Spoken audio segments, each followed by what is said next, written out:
দিন এবং রাতের তাপমাত্রা আরও একটু সামান্য বাড়তে পারে। তাপমাত্রার প্রভাব ফেলার জন্য দীর্ঘমেয়াদী বা দীর্ঘ সময়ের জন্য বাংলাদেশ সহ আশেপাশে যত বাউন্ডারি আছে সব জায়গায় মোটামুটি একটা ভালো মানের বৃষ্টি দরকার, দীর্ঘ সময় বৃষ্টি দরকার। ঘূর্ণিঝড়ের পূর্বাভাস নেই। 36 বা তারও বেশি টেম্পারেচার যদি হয় এবং সেটা যদি আরও কয়েকদিন বাংলাদেশে যদি এটা প্রবাহটা বিরাজমান থাকে তখন সেটাকে আমরা ওয়ার্নিং দিই। একটা ওয়ার্নিংটা কি, যে আগামী 3 দিন থাকবে কিনা, 5 দিন থাকবে কিনা। আমরা 3 দিনের বেশি এক্সটেনশন করি না।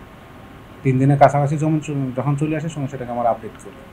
যেমন গতকালকে দেওয়া হলো, গতকালকে যে আরও 3 দিন সেটা এক্সটেন্ড করতে পারে, আরও 3 দিন থাকতে পারে। তবে আমরা সেটা উল্লেখ করিনি যে 3 দিন পরে সেটা কমে যাবে, কারণ একটা জিনিস কি, আপনাকে স্টেপ বাই স্টেপ করতে হবে। আমি যদি বলি যে আগামী 15 দিন তেমন একটা পরিবর্তন নাই, তাহলে সেটা ভুল হতে পারে।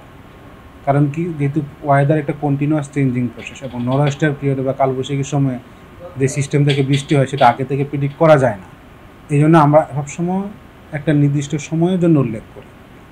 আর আমরা 3 দিনের পূর্বাভাস যেটা দিলাম, বেশিরভাগ সময় দেখবেন সিলেট ছাড়া তেমন একটা বৃষ্টির সম্ভাবনা নেই, অথবা সিটেপুটা, ময়মনসিংহ বা চট্টগ্রাম ডিভিশনে হতে পারে। তবে সেটা তাপমাত্রা তেমন একটা প্রভাব ফেলবে না। তাপমাত্রার প্রভাব ফেলার জন্য দীর্ঘমেয়াদী বা দীর্ঘ সময়ের জন্য বাংলাদেশ সহ আশেপাশে যত বাউন্ডারি আছে সব জায়গায় মোটামুটি একটা ভালো মানের বৃষ্টি দরকার, দীর্ঘ সময় বৃষ্টি দরকার, যেটা এই মুহূর্তে সম্ভব না বা সামনে সেটা পূর্বাভাস অনুযায়ী সেটা নাই। টেম্পারেচার আমরা পূর্বাভাস যেটা দিয়েছি সেটা কালকে টেম্পারেচার ডে এবং নাইট, দিন এবং রাতের তাপমাত্রা আরও একটু সামান্য বাড়তে পারে, সামান্য বাড়তে পারে। তার মানে এই না যে একদিনে 1 ডিগ্রি 2 ডিগ্রি বাড়বে, সামান্য 0.3 0.5 এরকম একটা ফ্র্যাকশন অনুসারে বাড়ে। যেমন চুয়াডাঙ্গার টেম্পারেচার 45, 48, 41 এরকমভাবে বাড়ছে, কেন একদিনে 2 ডিগ্রি 3 ডিগ্রি বাড়ে না। 1 ডিগ্রি 2 ডিগ্রি 3 ডিগ্রি কিংবা 5 ডিগ্রি বাড়ে যদি বৃষ্টি হওয়ার পরেই সেটা একদিনে হয়তো কয়েকটা বাড়তে পারে। কন্টিনিউ যদি বৃষ্টি না থাকে তখন টেম্পারেচার সামান্য হারে বাড়ে। সামান্য হারে বাড়লেও প্রত্যেকটা দিন 43-এ গেল তো আরও বাড়বে, এরকম নাও হতে পারে। একসময় গিয়ে সেটা ফিক্সড হয়ে যায় যে না, এই এর বেশি হয়তো বা বাড়ে না।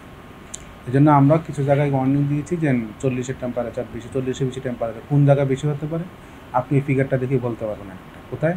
রাজশাহী এবং খুলনার দিকে বেশিরভাগ সম্ভাবনা। ওই 2টা জায়গা পকেট, কেন, ওই জায়গাগুলোর প্রভাবের কারণে।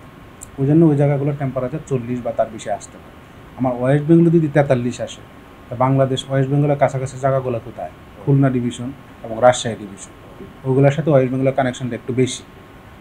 ওই জায়গায় 43 আসলে ওইটার প্রভাবে বাংলাদেশে 40 বা তার বেশি টেম্পারেচার চলে আসছে। না, ঘূর্ণিঝড়ের পূর্বাভাস নেই। আমরা কালবৈশাখী ঝড়ের পূর্বাভাস, যেটা এই সময় যে বৃষ্টিটা হয় সেটা কালবৈশাখী ঝড় থেকেই হয়।